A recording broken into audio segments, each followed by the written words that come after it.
ચાલો સિવાયને જો અમારા બેનું મેચિંગ થોડું થોડું થઈ ગયું છે.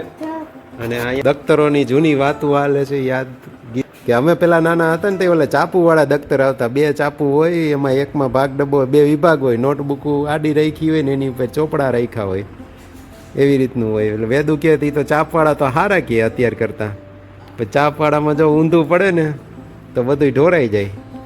એટલે એ આ બાળકોને પાછી એ નો ખબર હોય ને, અત્યારે લેટેસ્ટ થઈ ગયા, ચેનું વાળા થઈ ગયા. ત્યારે 2 સ્વિચ આવતી, ઊભા જ બેગ આવે. ત્યારે આડા બેગ આવતા, એટલે એ આડા બેગમાં પાછળ ખંભે ટીંગાડ દેતા, પટા ટૂંકા ને લાંબા. એ તો જો કે આમાંય થાય, પણ એ આમ દફતરને આમ ખોલવાનું હોય, 2 સ્વિચ આમ કરી નાખીને એટલે ખુલી જાય. હવે એવા મળતા જ નથી, લગભગ બંધ જ થઈ ગયા ઉપરથી. હા, એ સાઈડમાં પેલા આમ સાઈડમાં દબાઈ ડેડકા જેવું સાઈડમાં એ આવે ને, એક આમ ઉપરથી દબાવવાની સ્વિચ આવતી હોય, અલગ અલગ સ્પ્રિંગવાળી સ્વિચ આવતી, એ લઈ જતા અમે. શિવું, એ શિવું, તું શેમાં લઈ જાસ બેગમાં બધું? તું શેમાં લઈ જા? મમ્મી ભરી દે એમાં કા? અત્યારે તો ચેન વાળા. શિવું ને 2 બેગ, એક ટ્યુશનનું ને એક સ્કૂલનું કા? દીદીની 2 બેગ. એમ કેવું વજન વાળું હોય? સ્કૂલનું કાંઈ વજન વાળું ન હોય, ચોપડા તો બધા ત્યાં રાખી લે, તારે ક્યાં ઉપાડવા પડે? દીદીને ઉપાડવાના હોય તારે તો. તારું જ કહું છું, તારું જ કહું છું, દીદીનું નથી કહેતો. હાલો, ટ્યુશનનું જાજુ વજન હોય ને, સ્કૂલમાં તો ન હોય, એના તો બુક ને એ બધું ત્યાં જ પડ્યું હોય, એટલે તો એનો વજન ન લાગે. ચાલો હવે સૂઈ જાય, 10:15 થઈ ગયા. પછી સવારે વહેલું ઉઠીને પછી જવું હોય ને તારે, બપોરે સૂતોય ન હોય કા, બપોરની સ્કૂલ હોય એટલે. હાલો હવે, હાલો ઊભો થા, હાલ. અમારે આ ભાઈ નાઈ ધોઈને અત્યારે નાઇટ ડ્રેસ પહેરીને પછી સ્પ્રે લગાવે. હો હા,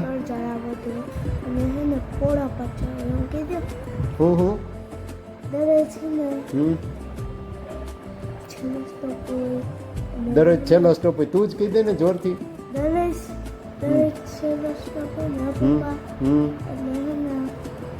મને કે તમે કહી દો, તું કહી દે, હવે તું મોટો થઈ ગયો. હાલો, હા, સ્પ્રે વાળો સુગંધ આવે છે. નાઈ ધોઈને અત્યારે નાઈ ડ્રેસમાં નો કઈ સ્પ્રે મારવાનો હોય. હા, બોલ. હા, બોલ.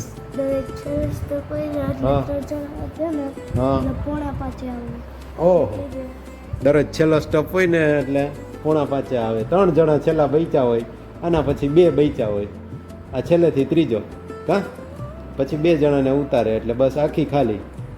હાલો હવે સૂઈ જાય.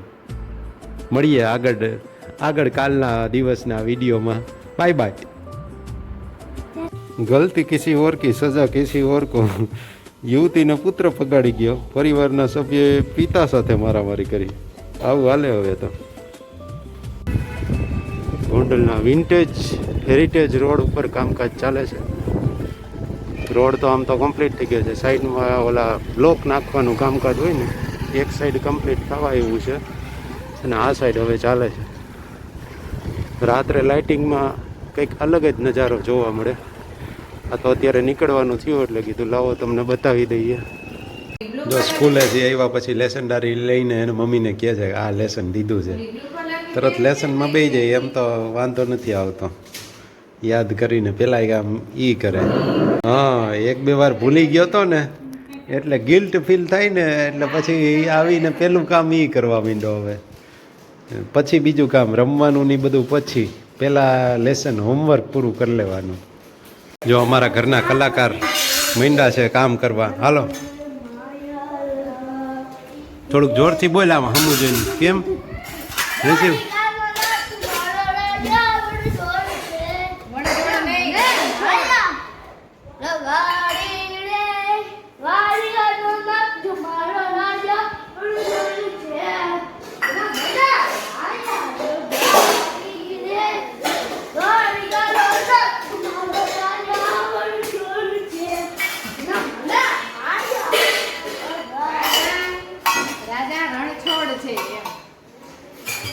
કામ થતું જાય.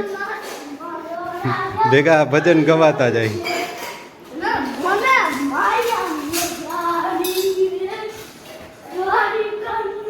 એક કડી આવડી ગઈ એટલે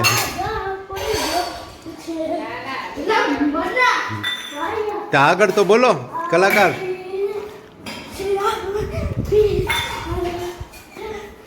હાફ ચડી ગયો થોડી થોડી.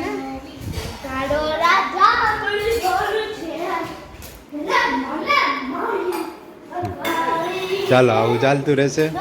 ચાલો તો સ્વાગત છે બધાનું આજના દિવસના વિડીયોમાં. બધાને જય શ્રી કૃષ્ણ, જય સ્વામિનારાયણ ને જય માતાજી. અગાઉની જે બધી ક્લિપિંગો હતી એ ભેગી કરીને આજે કમ્બાઈન કરીને વિડીયો બનાવીને મૂકી દઈશ. મને ખ્યાલ નથી કેટલા દિવસનું અગાઉનું કન્ટેન્ટ છે, એ બધું 2-3 દિવસનું છે જે બાળકો સાથેની મસ્તીને એ બધું કમ્બાઈન કરીને મૂકી દેશું. અને થોડો એવો વરસાદ સવારમાં પડી ગયો.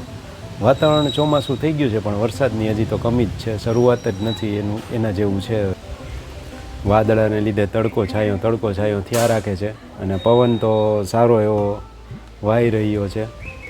કેરીની સિઝન હવે ટૂંક સમયમાં પૂરી થઈ જશે પણ તોય આ વખતે જોકે કમોસમી વરસાદને એવું કાંઈ આવ્યું નહીં અને આ થોડોક લાંબો વરસાદ ખેંચાણો એટલે એના લીધે લોકોને ઘણો કેરીની સિઝનમાં કેરીના રસિકોને ચાહકોને સારો ટાઈમ ખાવા મળી. નકર તો વચાર એકાદ વખત માવઠું થઈ જાય ને પછી કેરીમાં મજા ન આવે, ઓલી બગડેલી આવવા માંડે. એટલે હજી તો વાંધો નથી, અઠવાડિયું 10 દિવસ સુધી તો આનંદ માણી શકે એવી આવશે જ. પછી તો ખબર નહીં. આમાં તો એકવાર વરસાદ પડી જાય ને એટલે પછી ઓલી અંદરથી ઈયળો ને એવું થવા માંડે એટલે પછી બંધ થઈ જાય.